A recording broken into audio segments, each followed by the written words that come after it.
Gente, por favor, abra sua Bíblia da primeira carta de Paulo aos Tessalonicenses.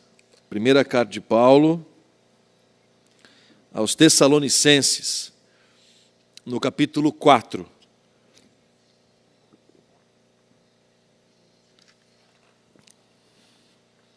Primeira Tessalonicenses, capítulo de número 4.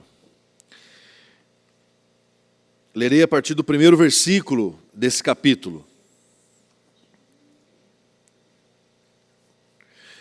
Carta de Paulo aos irmãos e irmãs da igreja de Tessalônica. No seu último capítulo, capítulo 4, verso 1 em diante. Finalmente, irmãos, pedimos e incentivamos, em nome do Senhor Jesus, que vivam para agradar a Deus, conforme lhes instruímos. Vocês já vivem desse modo, e os incentivamos a fazê-lo ainda mais, pois se lembram das instruções que lhes demos pela autoridade do Senhor Jesus. A vontade de Deus é que vocês vivam em santidade. Por isso, mantenham-se afastados de todo pecado sexual. Cada um deve aprender a controlar o próprio corpo, e assim viver em santidade e honra, não em paixões sensuais, como os gentios que não conhecem a Deus. Nesse assunto, não prejudiquem, nem enganem um irmão, pois o Senhor punirá todas essas práticas, como já os advertimos solenemente. Pois Deus nos chamou para uma vida santa e não impura. Portanto, quem se recusa a viver de acordo com essas regras não desobedece a ensinamentos humanos, mas rejeita a Deus, que lhes dá o seu Espírito Santo. Não precisamos lhe escrever sobre a importância do amor fraternal, pois o próprio Deus os ensinou a amarem uns aos outros. De fato, vocês já demonstram amor por todos os irmãos em toda a Macedônia. Ainda assim, irmãos, pedimos que os amem ainda mais. Tenham como objetivo uma vida tranquila, ocupando-se com seus próprios assuntos e trabalhando com suas próprias mãos. E conforme os instruímos anteriormente. Assim, os que são de fora respeitarão o seu modo de viver. E vocês não terão de depender de outros. Irmãos, acho que uma das grandes questões na vida cristã, e nós, como pastores, temos enfrentado e temos visto, é que as pessoas, que bom. Esse barulho dá um negócio. Nós, como pessoas, nós ficamos... talvez uma das grandes crises nossas como cristãos e discípulos de Jesus seja descobrir a vontade de Deus para as nossas vidas. E mais do que isso, é descobrir a vontade de Deus para momentos pontuais na nossa vida. É vontade de Deus que a gente vá por esse caminho, é vontade de Deus que a gente faça esse negócio, é vontade de Deus que a gente faça assim ou haja assado, enfim. E aí a gente fica naquela sinuca de bico de não saber se é vontade de Deus, se não é, etc, etc. Uma coisa que a gente, até mesmo como pregação, a gente muitas vezes não fala, mas é que Deus não é guru. Deus não é nosso guru. Deus não é aquele que vai dizer para a gente o que fazer e o que deixar de fazer. Porque Deus não se relaciona com máquinas, com robôs. Deus não se relaciona dessa forma guruística, em que Ele diz a você o que você faz e você vai lá e faz sem raciocinar. Deus, Ele quer se relacionar com seres pensantes, com seres que raciocinam, com seres que ponderam. Por isso que a Bíblia não fala de vontade de Deus no sentido de faça isso ou deixe de fazer aquilo. Em alguns momentos ela é bem clara, ela é bem direta nesse sentido, até porque Deus no Velho Testamento, em certos momentos, está se relacionando com uma nação primitiva. É como nós nos relacionamos com os nossos filhos pequenos. A gente não senta com eles, por exemplo, eu com meus gêmeos, que agora esse mês completam 2 anos de idade já, né? Nesse mês estão completando 2 aninhos. Nosso relacionamento com eles não é sentar com eles e falar assim, olha, não faça isso por conta disso e disso, disso. Você vai começar a falar, ele já vai dispersar, já está dispersado, nem está querendo saber. A questão é, não. Não. Então Deus, ele, nesse momento primitivo, não só da nação de Israel, mas como uma essência primitiva da raça humana, Deus precisou agir como nós agimos com os nossos pequenos. Não é não. Conforme a gente vai crescendo, a gente vai raciocinando, a gente vai pensando. E quando a gente escuta um não, não é por desobediência, mas é claramente por uma questão de crescimento e de maturidade, que alguns filhos adolescentes, quando nos escutam dizer não, eles viram para a gente e perguntam, por quê? Não como desrespeito. Eles não estão nos desrespeitando. Eles só querem entender o porquê que não. Porque eles ouviram esse não ao longo de tantos anos, que agora eles têm capacidade, eles conseguem entender que, por que não? Eles não estão perguntando para não desobedecer. Em alguns casos, sim. Mas na maioria dos casos, a pergunta é, por que eu preciso fazer isso? Para te obedecer melhor, pai ou mãe. Eu quero te obedecer melhor. Eu quero saber por que eu estou obedecendo. E nesse sentido, Deus aqui, já no Novo Testamento, está lidando com uma nação e com uma raça humana madura. Por isso que agora no Velho Testamento, no Novo Testamento, você vê dificilmente Jesus tratando de mandamentos fechados. Não façam isso, não façam aquilo. Jesus trabalha com princípios.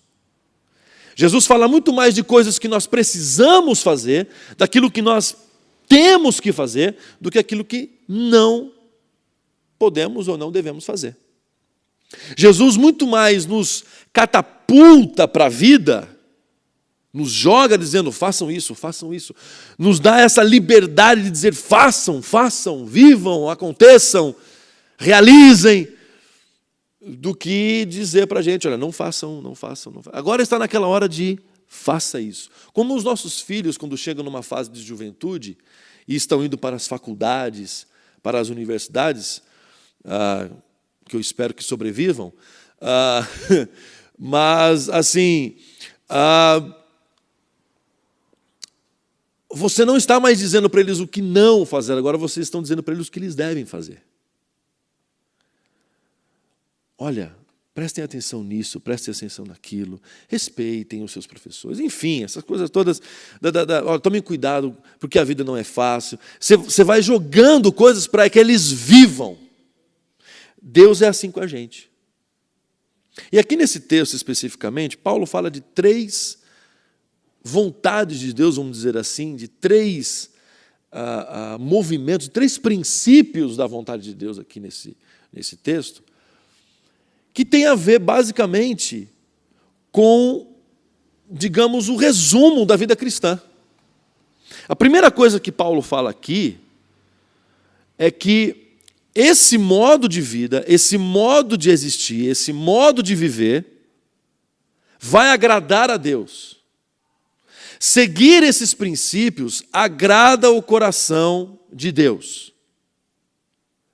Tanto que ele começa aqui nos primeiros versículos, diz o seguinte, olha, finalmente, irmãos, pedimos e incentivamos em nome do Senhor Jesus que vivam para agradar a Deus. Então, Paulo, nesse texto aqui, está dizendo para agradar a Deus. E ele não está dizendo que a igreja não está vivendo para agradar a Deus. Tanto que ele está dizendo aqui, vocês já vivem desse modo. E os incentivamos a fazê-lo ainda mais. Então o que Paulo está fazendo aqui não é considerar que a igreja não está querendo agradar a Deus. Ele está levando isso em consideração. Que a igreja de fato, a igreja real, vive para agradar a Deus. Paulo está considerando isso. E considera ainda mais, dizendo o seguinte, nós queremos incentivá-los a continuar nesse propósito e ainda mais. E ainda mais. Para que vocês vivam agradando a Deus ainda mais. Aprofundando esse sentido. E como que ele diz aqui que essa forma de vida que agrada a Deus e que é vontade de Deus possa ser aplicada?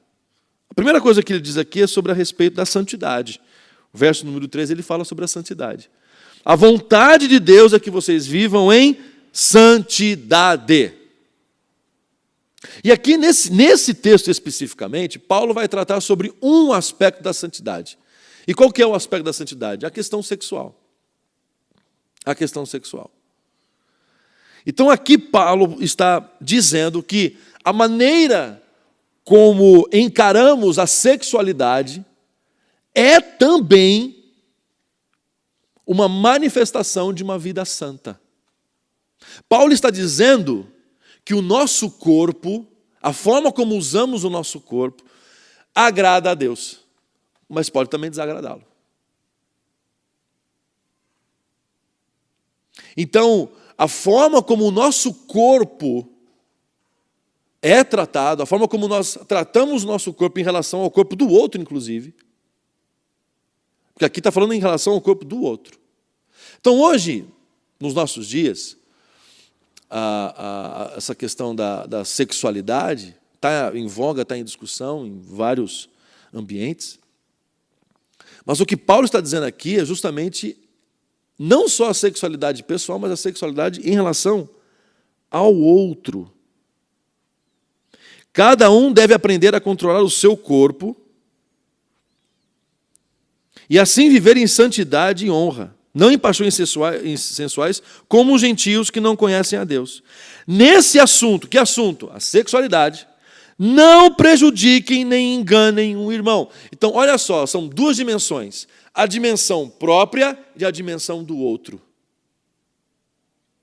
Paulo aqui já estava falando sobre essa questão que hoje está tão em voga a respeito do corpo da mulher, do corpo do homem, dessa questão de você respeitar o não é não. Paulo já estava falando isso há muito tempo. Não é assunto novo para nós, não deveria ser assunto novo para nós cristãos. E não deveria ser um assunto tabu para nós cristãos. A sexualidade não deveria ser um assunto tabu. Muito pelo contrário, deveria ser algo dito com naturalidade. Porque se o próprio Deus criou os nossos órgãos genitais, é porque Ele os considerou santos.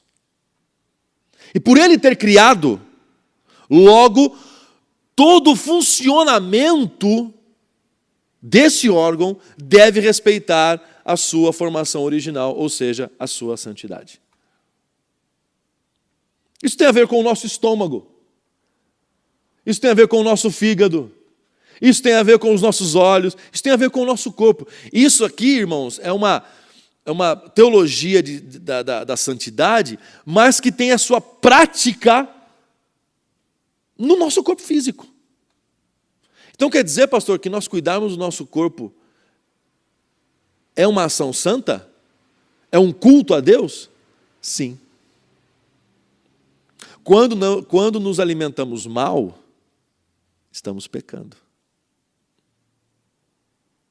Quando não comemos de maneira correta, vamos dizer assim, estamos pecando.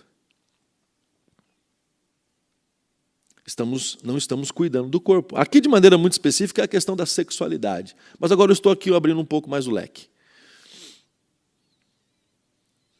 Então, Paulo, aqui nesse sentido, e ele fala da questão dos gentios, ou seja, os gentios é que vivem desonrando o corpo, desonrando o outro. Os gentios é que vivem assim. Os gentios é que usam uns aos outros como instrumentos. Existem casais casados, papel passado, bênção pastoral e tudo mais, que estão vivendo a sua vida sexual de maneira pecaminosa. Porque muitas vezes a gente acha que sexo antes do casamento é só o pecado do negócio. Não é só isso não. Hoje está muito em voga a questão do sexo com consentimento. Olha que absurdo. Não, precisa, é porque assim, precisa-se falar sobre certos termos, precisa-se criar novos termos, porque a consciência humana completamente se perdeu. Sexo sem consentimento, meus irmãos e irmãs, é estupro. É crime. Então agora precisa se educar dizendo-se, olha, sexo precisa ser com consentimento. Então assim, não é mais sexo como sexo, puramente. Sexo com consentimento é sexo, é relação. É o amor ali, é a relação. Não, agora precisa se definir a melhor e a boa relação para se fazer contraponto com a má relação. Olha os dias que nós estamos. Por quê? Porque os jovens de hoje estão se relacionando sem consentimento. E existem casais casados que se relacionam sem consentimento. Consentimento mútuo. Isso é sério. Não é só o seu corpo. É o do seu parceiro e da sua parceira igualmente.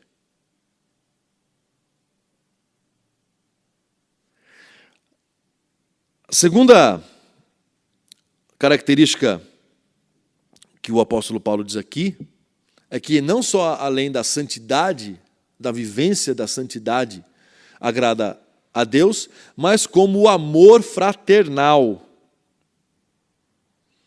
Verso 9 diz assim, não precisamos lhes escrever sobre a importância do amor fraternal, pois o próprio Deus os ensinou a amarem uns aos outros. Aqui Paulo está fazendo uma relação diretamente chamando Jesus de Deus. Jesus foi o que falou a respeito do amor, não só nos seus discursos, mas na sua prática.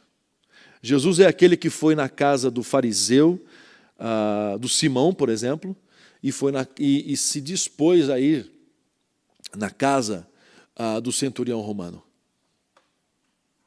Jesus era um homem que amava a mulher pega em adultério e o seu discípulo que o traiu. Jesus é esse que recebe todos aqueles que a ele vão. E esse aqui é um ponto fundamental. Paulo deixa muito claro que tipo de amor Deus espera de nós. Não é um amor qualquer, é um amor fraternal. Fraternal, um amor de irmandade. Irmãos. Por isso que nós nos chamamos de irmãos e irmãs, não como um evangeliquez próprio da religião evangélica. Não. Irmãos e irmãs, eu os chamo de irmãos e de irmãs porque vocês o são. Porque vocês a são. E aqui Paulo fala sobre isso. Pois o próprio Deus, de fato vocês já demonstraram amor por todos os irmãos em toda a Macedônia. Ainda assim, irmãos, pedimos que os amem ainda mais. Percebam que Paulo está convidando a igreja de Tessalônica a não se conformarem com aquilo que eles estão vivendo.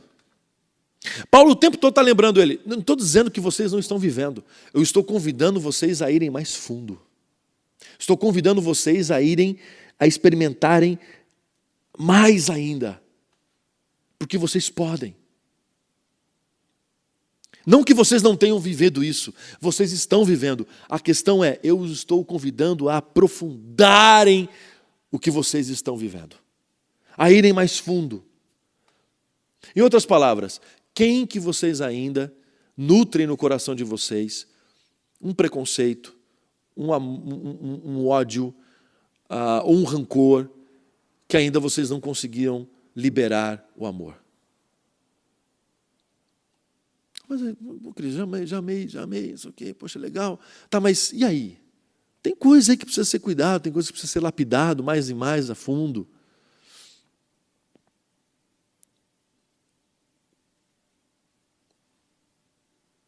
Paulo está nos convidando a irmos mais fundo, no agradar a Deus. E aqui, em segundo lugar, ele fala sobre a questão do amor fraternal. O amor fraternal. E Jesus deixa muito claro isso, quando é que o mundo vai saber que Deus é o nosso Pai? Quando que o mundo vai saber que Deus existe? Quando que o mundo vai saber que a nossa fé é real, que a nossa fé é verdadeira? Quando nos amarmos uns aos outros. Não é por igreja lotada, não é por programação bem organizada, todas essas coisas são bacanas, todas essas coisas são legais, todas essas coisas são importantes, mas são absolutamente nada se o amor não estiver sendo o filtro, o fio condutor de todas essas ações. Não adianta ter uma igreja lotada se uma parte não olha para a outra.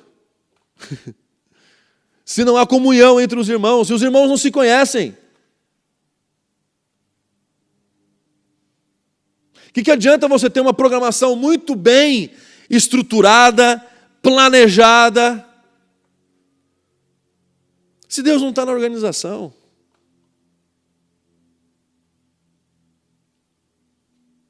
O que adianta todo esse aparato teológico, discursos bonitos, pregações bonitas, se no fundo essa pregação não tem sido fruto de um amor ao Evangelho, a Jesus e à igreja? Para que vir à igreja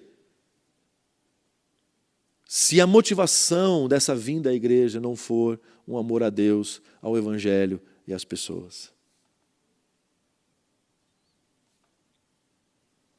O que nos motiva, o que nos locomove, o que nos empurra, porque muitas vezes na vida a gente é empurrado, né? A gente precisa ser empurrado às vezes na vida. O que nos empurra é o amor fraternal. O dia que a igreja deixar de amar, meus irmãos, deixou de ser igreja. Aí passou a ser um clubinho, passou a ser uma reunião social, dominical, enfim, passou a ser alguma outra organização não governamental. Mas o amor é que faz a diferença na igreja, o amor fraternal é que faz a diferença. E se queremos um manual prático de convivência da igreja, temos Atos 2 e temos Atos 4. Temos Atos 6.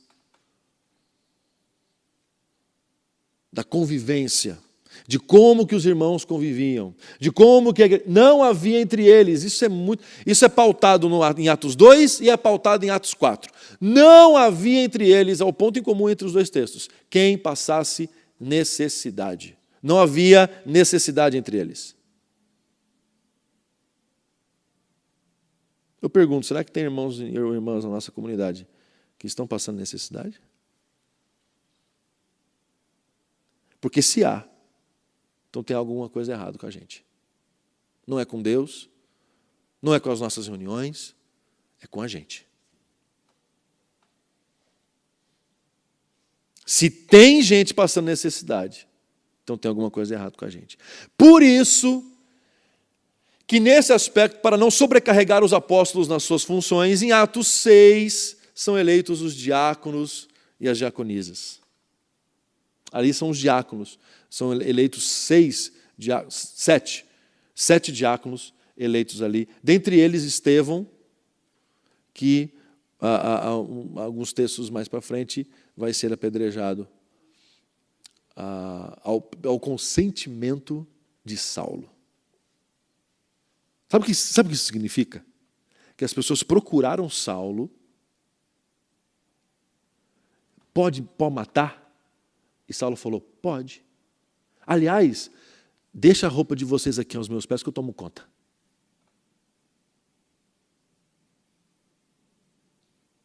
É isso que o texto está querendo dizer. É exatamente isso que o texto diz. Em terceiro e último lugar, e aqui eu acredito que seja um dos desafios para a nossa época, tenham como objetivo uma vida tranquila. Eu acho que é um desejo de todos, uma vida tranquila. Como é que está aí, Elci? Se esforçarem para terem uma vida tranquila, ocupando-se com seus próprios assuntos e trabalhando com suas próprias mãos. A estrutura de Paulo é uma estrutura muito didática, muito didática. Então ele fala o que precisamos fazer e ele diz o como precisamos fazer. Um exemplo clássico disso é o exemplo do não vos embriagueis com vinho, mas enchei-vos do Espírito Santo. E se você continuar a leitura, você vai descobrir Paulo dando dicas práticas de como se encher com o Espírito Santo. Ele começa dizendo, cantando hinos e salmodiando cânticos espirituais, etc, etc. Ele vai falar, olha, maridos, tratem as suas esposas, amem as suas esposas como Cristo amou a sua igreja. Esposas, sejam parceiras, submissas aos seus esposos. Filhos, obedecei aos vossos pais. Pais, não levem seus filhos à ira. O que Paulo está dizendo isso é manifestação daquilo que eu estou falando de encher do Espírito Santo. Gente cheia do Espírito Santo não leva filho à ira, não irrita filho. Gente cheia do Espírito Santo vai tratar bem os seus funcionários, com respeito, com dignidade, vai dar a eles bons salários, boas condições de vida. Gente cheia do Espírito Santo vai ser um bom empregado, vai tratar o patrão com respeito, a patroa com respeito, vai honrar, vai vestir a camisa da empresa, vai respeitar as normas, vai respeitar os horários. Gente cheia do Espírito Santo trata a esposa não como um instrumento de luxo próprio, seja na área sexual, seja até mesmo na área domiciliar, como uma empregada, mas vai amá-la como Cristo amou a igreja, como Cristo ama a igreja, dando a sua vida por ela. Entendem? É prático. E aqui, Paulo, nesse sentido, ele vai dizer como ter uma vida tranquila. Como ter uma vida tranquila? Ocupando-se com seus próprios assuntos e trabalhando com suas próprias mãos. Em outras palavras, Paulo está dizendo aqui, cuide da sua vida. Cuide da sua vida. Se fizer reuniãozinha para ficar fofocando, não vai ter vida tranquila nunca. Não vai ter vida tranquila nem para quem fofoca e nem para quem é vítima da fofoca. Olha Paulo dizendo para a igreja que, gente, olha só, vida é uma só para cada um tomar conta da sua. Paulo não está aqui querendo dizer que não haja harmonização, cuidado, no sentido de, poxa, o irmão está passando por uma necessidade, vamos acudi-lo, vamos ali ajudar. Não, porque Paulo está querendo dizer justamente o contrário. Paulo está querendo dizer, não criem problemas conversando sobre a vida dos outros. Tratem dos seus assuntos. Cuidem da vida de vocês. E quando Paulo aqui trabalhando com as suas próprias mãos ocupem-se. Ocupem-se. Em outras palavras, o que Paulo está dizendo aqui é cabeça vazia, oficina do capeta. Entendeu aqui ou não? Quando a gente tem o que fazer, a gente não tem tempo de sobra para ficar falando da vida dos outros, para cuidar da vida dos outros, porque quando tem tempo de sobra, a gente cuida da vida dos outros. É isso que Paulo está falando. conforme os instruímos anteriormente. Então isso aqui não é novidade, Paulo vai dizer aqui para a igreja. Não é novidade. Assim os que são de fora respeitarão o seu modo de viver. Em outras palavras, Paulo está dizendo assim, olha que bacana. O pessoal de fora vai olhar para a gente e vai dizer assim, olha que bacana. Lá eles cuidam da própria vida. Lá eles ajudam, eles se amam. Aliás, eles cuidam da própria vida porque eles se amam. Porque antes de Paulo falar aqui de cada um cuidar da sua própria vida, Paulo fala, amem uns aos outros. Então o resultado desse amor é, eu vou cuidar da minha vida porque eu não quero prejudicar a vida do outro. E esse amor vai fazer com que esse amor me motiva a cuidar, e aí sim no sentido bom da expressão, a cuidar do outro, mas como uma manifestação de amor ao outro, não como cuidar do outro para o outro, porque tem muita diferença isso de você cuidar do outro para esse mesmo, ou você cuidar do outro para o outro. Então, ao invés de eu falar com o Alcir sobre o Alcir, né? Eu vou para a Suzane falar sobre o Alcir. Entende? Não! Se eu tenho algo aqui, eu vou falar com o Alcir. E só com ele. E eu vou chamar ele para ir lá em casa, sentar. Por quê? Porque nós somos irmãos.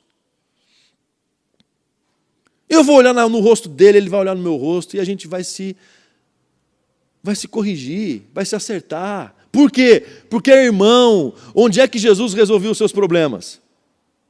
Comendo, na mesa, olhando um no olho do outro. Onde foi que Jesus resolveu o seu assunto com Pedro? Comendo peixe à beira-mar. Pedro, tu me amas. E está lá o fogo, o peixinho na brasa. Pedro, você me ama? Aí o Pedro está lá. Ô Senhor, tu sabes que eu te amo. Estão se acertando. Estão se acertando. Está lá os discípulos no caminho de Emaús, arrasados, angustiados, entristecidos, desanimados. Onde é a apoteose do negócio? A mesa. Quando eles estão sentados à mesa, eles vão comer, Jesus dá graça, abrem-se os olhos, e quando eles vão falar alguma coisa, Jesus, pum, dá o pinote. É isso. Está resolvido. Então, se você tem algo a dizer com alguém, sobre alguém, vá a essa pessoa. Fale com ela. Com a maior naturalidade, tranquilidade, amor e santidade.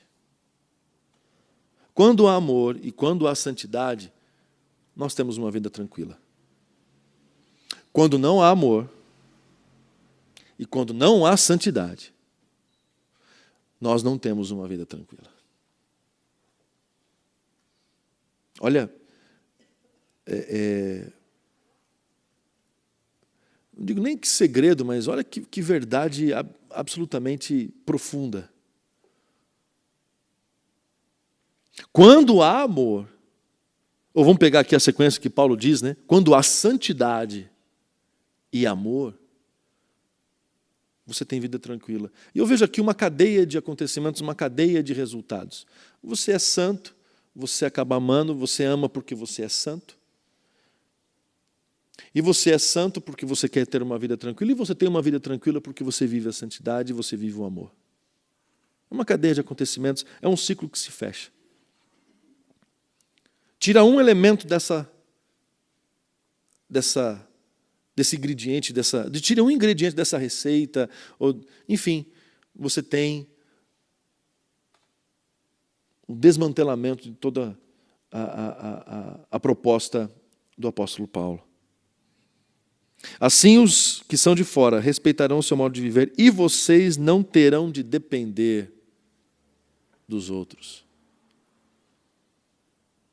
Dependência aqui não tem a ver com necessidade. Dependência aqui tem a ver de você ficar nas mãos de alguém.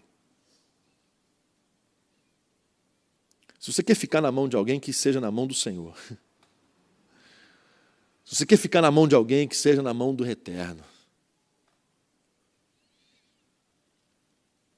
Então, Paulo está nos propondo aqui, irmãos e irmãs, uma vida